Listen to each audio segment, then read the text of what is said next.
দর্শক সবাই আশা করি ভালো আছেন।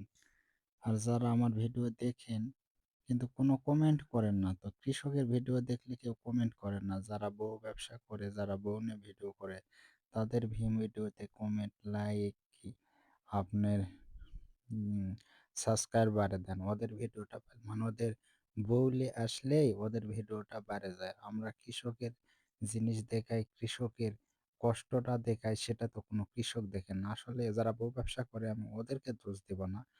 হাজার, হাজার কৃষক ভাইয়ের ফোন আছে। তারা তো অবশ্যই আমার সাবস্ক্রাইবার দিতে পারত একটু। আচ্ছা না দিলেন আপনাদের ইচ্ছা হয়তোবা ভালো লাগেনি দেননি। সেটা আমি বলব না।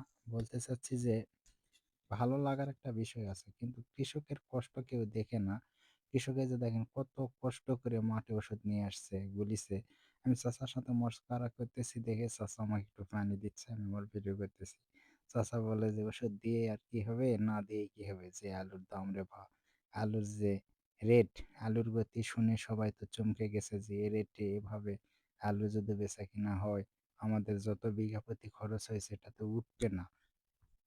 তাহলে তো আমাদের সমস্যা হয়ে যাবে। যেহেতু খরচা হয়তো বহন হবে না। খরচা বহন না হলে তো আমাদের অনেক সমস্যা যে আমরা খরচ করছি লাভের আশায়, একটু হলে তো লাভ হতে হবে। কিন্তু লাভ তো দূরের কথা, আমাদের তবিলটাও আসবে না।